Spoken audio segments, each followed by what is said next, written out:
Amalan pertama yang dibiasakan oleh Nabi saat Ramadan itu banyak berbuat baik dengan bersedekah.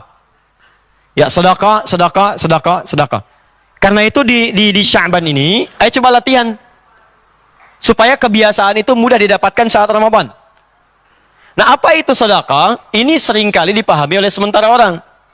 Kalau sedekah itu sebagian memaknainya sudah menyiapkan uang, kasihkan kotak, berikan sedekah. Itu terbatas maknanya. Dalam bahasa fikih yang disebut dengan sedekah ini adalah kullu ma'rufin sedekah. Kullu ma'rufin sedekah. Semua perbuatan baik yang mungkin bisa kita kerjakan disebut dengan sedekah. Semua perbuatan baik. Jadi bentuknya tidak hanya lewat uang. Ada amalan fisik, itu sedekah. Maaf teman-teman, Anda keluar dari rumah, tiba-tiba ada duri. Ya, ada kulit pisang, bukan hanya duri. Ada sampah yang menghalangi jalan. Tiba-tiba Anda ambil sampah itu, Anda ambil kulit pisang itu, kemudian Anda tempatkan di tempat sampah, buang ke tempat sampah. Itu sedekah. Ada pahala di situ. Anda datang ke masjid, tiba-tiba ada kotoran di situ. Atau ada botol aqua misalnya, belum dibuang, Anda ambil. Anda simpan ke tempatnya, buang ke tempat sampah, itu sedekah. Disebut dengan sedekah jasad. Ya, sedekah menggunakan perangkat tubuh kita, fisik kita. Aduh, saya itu kadang-kadang suka heran ya. Ini banyak orang sedekah itu hanya saat mendapatkan kelebihan harta. Padahal bahasa Al-Qur'annya jadikan program. Jadi kalau bahasa Quran itu, niat mencari harta itu buat infak. Jadi bukan saat dapat harta baru infak, bukan. Cara berpikirnya kata Quran, kalau kamu ingin dimudahkan harta, maka kamu lihatkan, saya pengen cari harta itu supaya bisa cari amal soleh. Kalau cuma buat kumpulin harta, jangankan Anda yang beriman, yang nggak beriman pun bisa mengerjakan itu. Coba lihat orang-orang tidak beriman, banyak yang kaya. Kerja, kumpulin harta. Kalau antum kerjanya cuma ngumpulin harta, apa bedanya Anda dengan yang belum beriman? Nggak ada perbedaan. Bayi aja sampai nangis tuh. Ya. Makanya saat Anda ngumpulin harta, turun konsep di Quran. Buka Quran surah 28, ayat 77. Ya, Quran surah 28, ayat 77. Paling kiri sebelah bawah. Lihat kalimatnya. Wabtaghi fima atakumullahu daral akhirah. Kata Allah, hei, kamu silakan cari harta. Ayo cari sebanyak-banyaknya.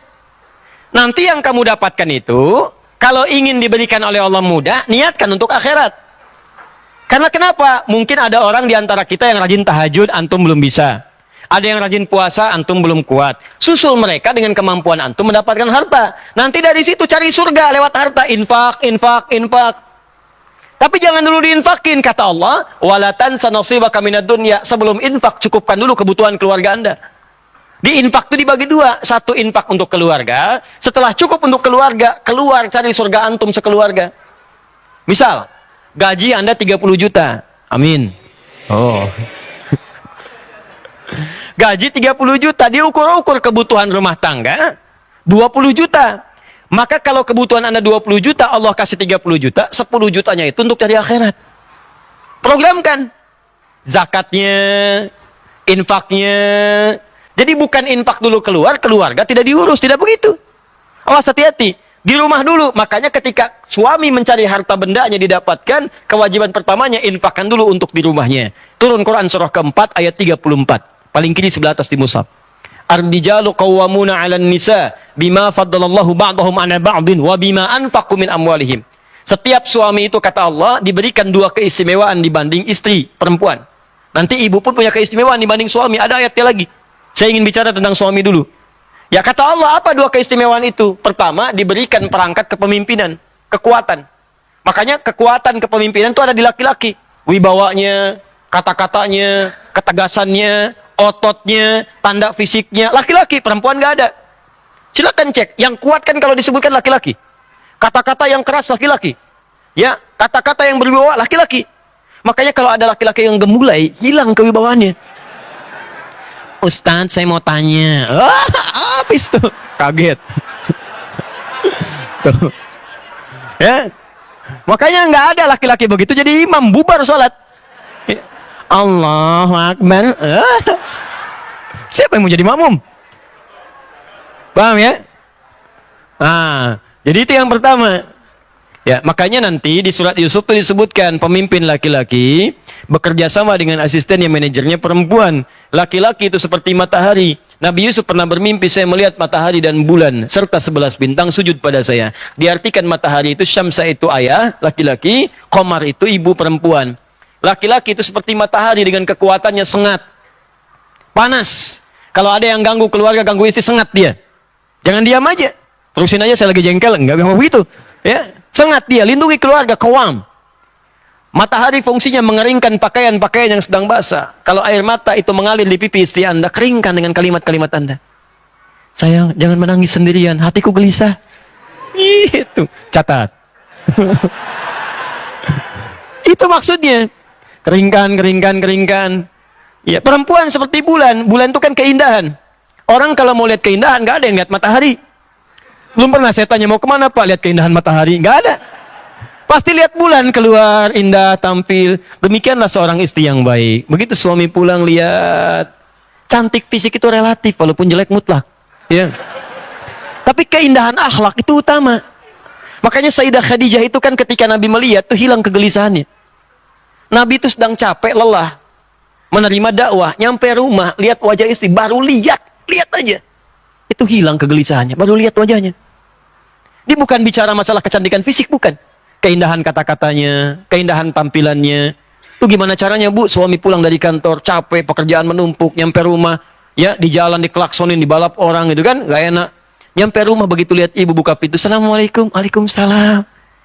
Lalu kelihatan ibu, Masya Allah, tambah masalah. Ya. Itu tandanya ada ketidaksesuaian. Jadi yang pertama itu, yang kedua, wabima anfaqu min amwalihim, suami itu diberikan perangkat untuk cari nafkah. Kerja Pak. Di suami itu ada. Bahkan di surat An-Nur itu, kalau Anda mau keluar, rizki itu datang Pak. Ya, rizki itu tidak turun dengan amin. Amin, amin, amin. Gak turun dengan itu. Anda keluar kerja, begitu keringat Anda keluar, dapat seketika. Rizki itu dituliskan di akhirat. Dituliskan, di Lauh Mahfudz sudah ada. Dituliskan di langit. Ya, Quran surah ke-51 ayat 22. Paling kanan agak sedikit ke bawah. Wa fis sama'i rizqukum wa ma tu'adun. Di langit rizki Anda dituliskan sudah ada dan dijanjikan oleh Allah akan diberikan. Kapan itu diberikan? Kalau Anda keluar mau kerja menjemputnya. Anda keluar, baru keluar rumah tuh dituliskan. Bergerak Anda, rizki turun. Cuma kadang-kadang ada yang turun langsung seketika, ada yang diakumulasikan sehingga jumlahnya terasa besar. Cuman kadang-kadang Anda nggak sadar. Kenapa ditunda oleh Allah? Karena Allah ingin mendengar doa Anda. Sebab kalau orang usaha belum dapat hari itu, pasti tahajudnya nambah. Baca Qurannya meningkat. Kadang-kadang dia puasa yang selama ini nggak pernah dia kerjakan. Sedangkan Allah pencemburu, apalagi bagi orang ahli dunia. Kerjakan, kerjakan, kerjakan, rezeki datang. Coba Anda lihat kalau nggak percaya. Orang modal cuma tangan aja di persimpangan jalan. Masuk 5.000. Thank you bos. Bos 5.000. 2.000 masih bapak. Ya, 10.000 dipanggil Om Anda. Ya, ada yang modal peluit, ada yang jalan, ada yang bawa barang-barang, ada yang belajar sampai tinggi sehingga dengan peningkatannya melesat. Tapi ingat baik-baik kata Allah, setelah dapat itu semua, yang harus Anda petakan, coba pelajari kebutuhan rumah tangga itu berapa. Sebulan 20 juta, gaji 30 juta pendapatannya, 30 juta, maka pahamilah kata Allah, yang 10 juta, itu bukan saya lebihkan, tapi saya berikan kepada kamu untuk cari akhirat. Cuman dititipin, belum itu diambil. Kalau Anda nggak siapkan investasi akhirat, kejadian. Kadang-kadang ada pencurian. Kadang-kadang kebakaran, semua harta habis. Kadang-kadang kebanjiran. Ya, awas. Kertasnya habis, uangnya habis, uang kertas. Banjir, basah, habis. Kebakaran, hancur. Apa yang mau Anda banggakan dari situ? Nggak ada. Makanya begitu itu ada, niatkan untuk akhirat. Dan hebatnya kata Allah, begitu Anda keluarkan, ditambah bukan dikurangi. La in syakartum. Quran surah 14 ayat yang ke-7.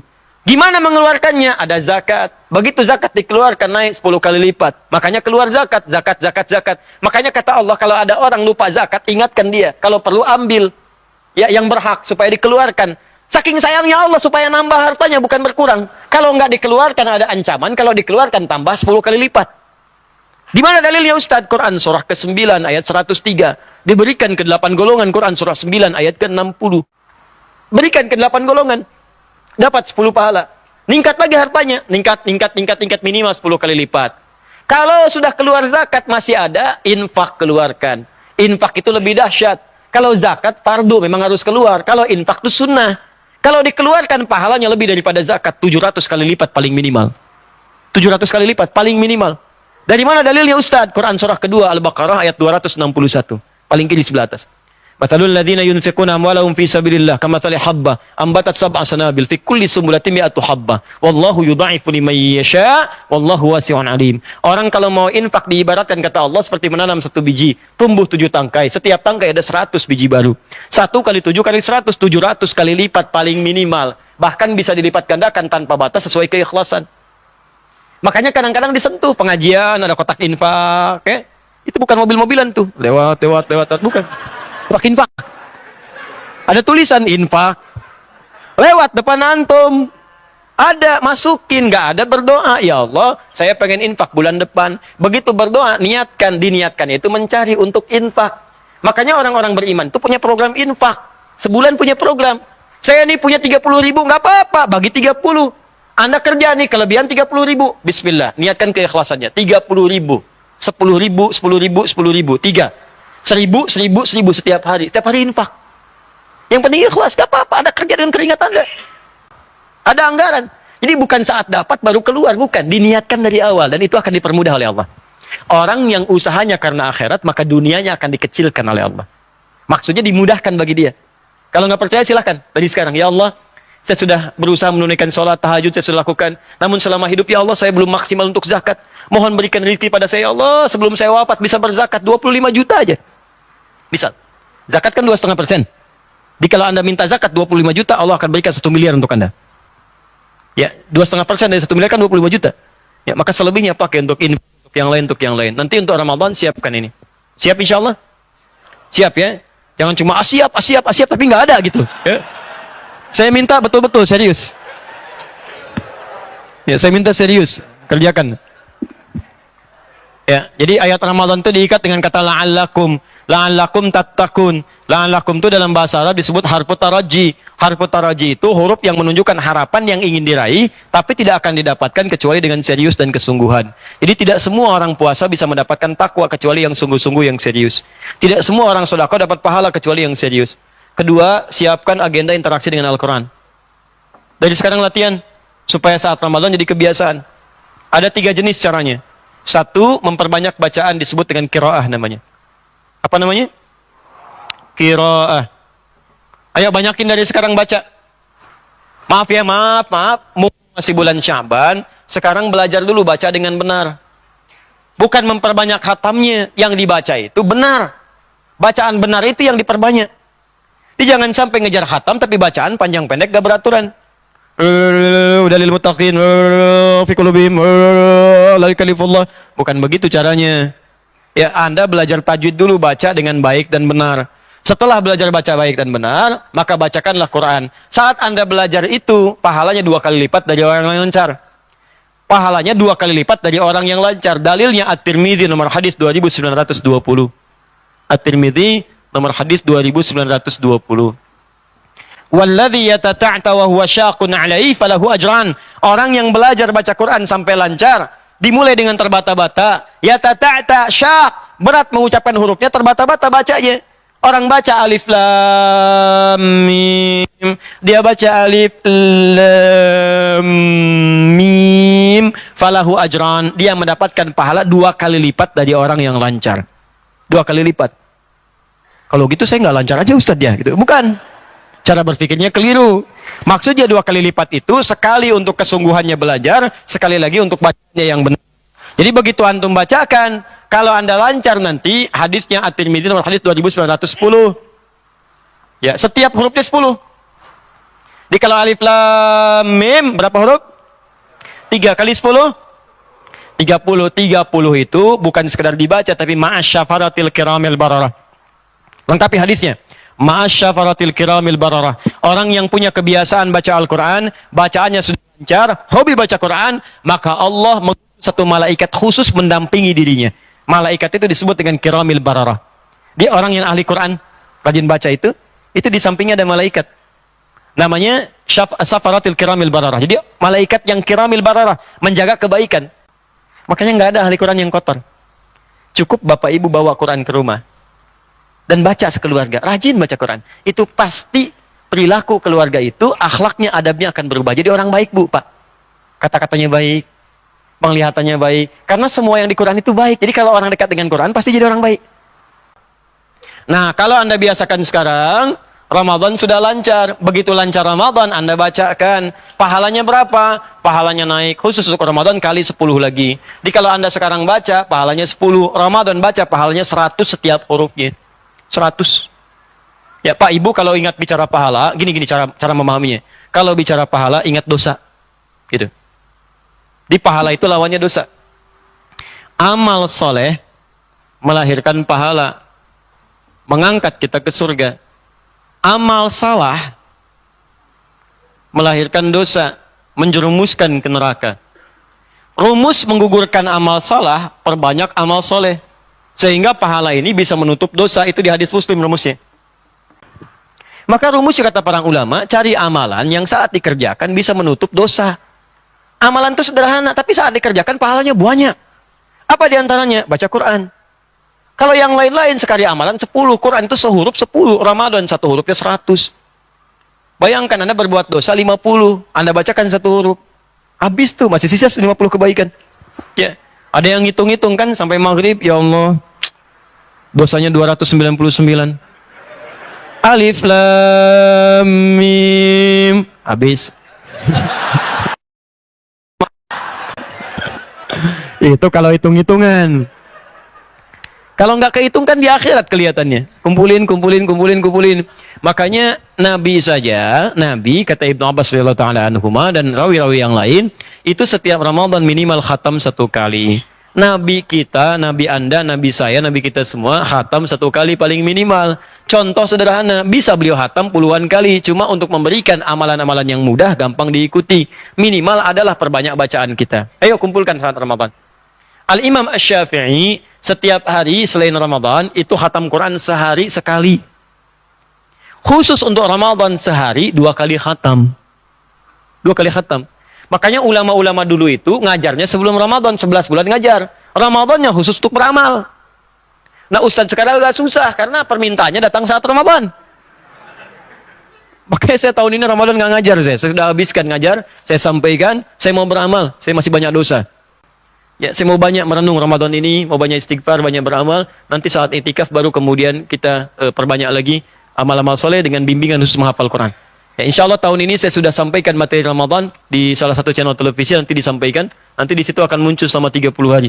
Materi-materi Ramadan. Jadi antum bisa belajar dari situ. Ya, baik. Kedua, ada yang disebut dengan tilawah. Tilawah itu baca Al-Quran dengan artinya, dengan maknanya. Saya sarankan begini, kalau bisa, niatkan menghatamkan Quran 10 hari misalnya. Awal Ramadan, 10 hari. Jadi sehari 3 juz. Kalau tidak mau sulit, bagi waktu sholat. 3 juz bagi ke 5 waktu. Ya, 5 waktu itu bagi 2 lagi. Sebelum subuh, baca. Setelah subuh, baca. Sebelum zuhur, baca. Setelah zuhur, baca. Itu akan ringan. 1 juz saja. 1 juz kalau dibagi 5 waktu itu hanya butuh 14 ayat. 1 juz kurang lebih 148 ayat dengan Al-Fatihah. Kita keluarkan Al-Fatihahnya misalnya, karena sudah hafal. Ya, lancar. 141 ayat. Al-Baqarah 141 ayat dibagi ke 5 waktu, subuh sampai isya, dapatnya 28 kurang lebih. 28 dibagi 2, 14 ayat, sebelum subuh 14 ayat, setelah subuh 14 ayat. 14 ayat itu teman-teman sekalian, hanya butuh waktu 5 menit untuk 1 juz. Untuk 3 juz 15 menit, sebelum subuh 15 menit, pada subuh 15 menit, sebelum 15 menit, pada 15 menit, 3 juz sehari, 10 hari 30 juz. 10 hari kedua untuk tilawah. Tilawah itu memahami artinya. Jangan-jangan selama ini maaf baca Quran tapi nggak paham arti. Nggak ngerti yang dibaca. Maka mulai sekarang antum lakukan. Kalau Anda kerjakan sekarang, nggak usah targetnya muluk-muluk lah. Nggak usah muluk-muluk. Misal juz amma dulu. Misal ad-duha sampai dengan an-nas. Alhamdulillah. Hari ini saya mau bahas ad-duha sampai al-insyirah.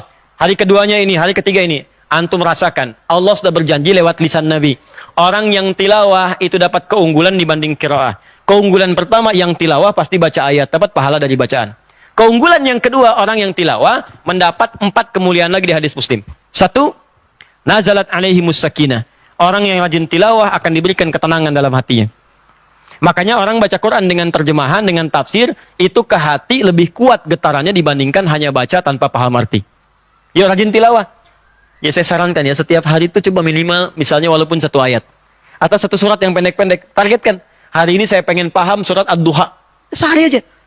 Baca, lihat terjemahan. Lihat tafsir yang singkat-singkat. Besok Al-Insyirah. Terus sampai An-Nas. Kalau sudah merasa nyaman, besoknya lagi mulai Al-Baqarah. Sehari 1 ayat, 1 ayat. Kan gak kerasa tuh. Cuma gak kerasa. 6.236 ayat. Antum kerjakan dalam sehari. Sehari seayat, 6.000 hari. Antum hatam Quran dengan tafsirnya. Antum kemana hari ini? Kemana aja selama ini? Apa nggak bisa sehari 1 ayat? Baca. Maka tenang jiwa Anda. Yang kedua, maaf, ghasyiathum rahmah. Orang yang rajin tilawah, rahmat Allah akan diliputkan di atas kepala mereka. Rahmat Allah. Yang ketiga, hafathumul malaikah. Orang yang rajin tilawah akan dikelilingi malaikat. Di saat tilawah itu malaikat berkumpul. Ya, cuman kan malaikat sifatnya gaib. Gaib itu nggak nampak. Ustaz, kenapa nggak nampak? Kalau nampak, antum nggak jadi tilawah. Bismillahirrahmanirrahim. Wadduha. Samping. Ya Allah, kamu siapa? Malaikat maut. Oh. Beresin aja dulu, abis itu baru saya cabut nih. Wow. Nggak jadi antum ngaji. Astagfirullah, astagfirullah, astagfirullah, astagfirullah. Masih lama nggak? Tenang aja. Nah, yang keempat, wa dzakarahumullahu fi man 'indah. Orang yang rajin tilawah, dia selalu disanjung-sanjung oleh Allah sampai tilawahnya selesai. Sanjung-sanjung. Kenapa Anda mendapatkan sanjungan manusia sementara sanjungan Allah tidak diharap-harap? Orang sekarang kan unik, sampai bikin sinetron tersanjung 1, tersanjung 2 gitu kan? Kenapa Anda tidak ingin disanjung Allah? Tilawah sehari, hari kedua, hari ketiga. Nah, dari sekarang biasakan. Sekarang coba pasang target ya. Pasang target. Insya Allah sepekan ke depan Ramadan udah siap. Kita siapkan. Saya insya Allah 10 hari pertama qiraah, 10 hari kedua tilawah. Tilawahnya dari sekarang disiapkan. Supaya Anda bisa beli tafsirnya, beli terjemahannya. Ustadz tafsir yang mana? Silahkan. Yang standar Ibnu Katsir. Ya, ada tafsir yang lain misalnya. Ada yang Syekh Asy'arawi, ada Al-Qurtubi yang hukum. Ada yang sosiologi misalnya Al-Maraghi. Ada yang tafsir bahasa, ada Baidawi. Ada Tahrir wa Tanwir. Kumpulkan oleh Anda. Saya pengen yang standar aja, yang Ibnu Katsir saya baca, silahkan. Beli dari sekarang. Suratnya rencanakan supaya saat sampai Ramadan sudah siap. Halamannya sudah siap, waktunya sudah siap. Kalau sudah seperti itu, maka lancarlah kemudian agenda Anda. Kalau nggak disiapkan, berantakan amalannya nanti. Nggak teratur. Terakhir adalah amalan hafalan Quran, disebut dengan tahfidz. Saya sarankan, ini waktu terbaik untuk menghafal Quran itu Ramadan. Yang paling bagus lagi 10 hari terakhir. Ya, ingat ya, 10 hari terakhir. Saya sarankan, coba siapkan oleh Anda agenda menghafal Quran 10 hari terakhir Ramadan. Insya Allah itu akan dapat kemudahan. Kalau bisa Anda itikaf masjid. Ya. Saya pernah kisahkan di pertemuan lalu, ada seorang itu bagus di Timur Tengah. Jadi dia tuh selalu kerja 12 bulan itu, kan ada cuti kan? Cuti 14 hari, 12 hari, tambahan sekian. Orang ini meniatkan cutinya di tahun itu untuk Ramadan, itikaf. Jadi dia nggak ambil cuti. Nggak ambil cuti. Cutinya dia kumpulkan untuk itikaf Ramadan. Begitu Ramadan, dia ambil cuti untuk itikaf. Dan hebatnya, dia targetkan saat Ramadan itu, itikafnya cutinya untuk menghafal Quran, targetnya 3 juz dalam 10 hari. Dia sampaikan pada istrinya support. Kata istrinya siap, disiapkan semua. Mushafnya, segalanya, kelengkapannya, bekalnya. Jadi yang disiapkan tuh bekal menghafal. Ini kadang-kadang orang itikaf, bekal tidur yang dibawa. Ke masjid bawa kasur, bawa bantal. Ya, sekarang kan banyak modifikasinya begitu. Niatnya cuma pindah tempat tidur. Ya, yang diingatkan itu ibadah, ke masjid itu bawa program. Program apa selama 10 hari itu siapkan. Program istighfar, jam berapa istighfarnya bangun. Program baca Quran, menghafal. Ternyata saat dia menghafal, istrinya pun menghafal di rumah. Begitu selesai itikaf pulang berbinar wajahnya. Ummi, mama, hafidtu zauji, sayang aku sudah hafal 3 juz. Masya Allah kata istrinya, bahagia menyambutnya, dicium tangannya mengucapkan selamat. Tanpa mengabari pada suaminya kalau istrinya di rumah sudah 10 juz. Ini kisah nyata. Ya, ada kemudahan dari Allah. Jadi kalau suami itikaf, istri nggak bisa ke masjid untuk itikaf, istri siapkan untuk bisa juga menggunakan agenda-agenda 10 hari terakhir Ramadan di rumahnya. Ustaz, bolehkah itikaf sebagian? Boleh. Para ulama mengatakan boleh. Karena pernah ada seorang mengadu kepada Nabi, zaman Nabi, ya Rasulullah, saya masih ada pekerjaan, nggak bisa full ke masjid. Kata Nabi, ambil sebagiannya walaupun tak bisa seluruhnya. Maka malam-malamnya dia datang, siang ini bekerja lagi. Karena itu ada sebagian orang sekarang malam-malam datang ke masjid, ngambil sebagian itikaf. Begitu sudah libur, ambil 3 hari belakangan untuk menetap di masjid.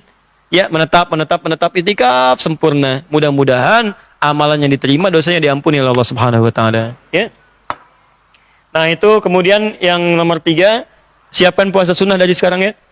Ya, sama-sama saya juga berusaha, kita saling mendoakan. Kita puasa supaya saat masuk Ramadan tubuh kita sudah terbiasa.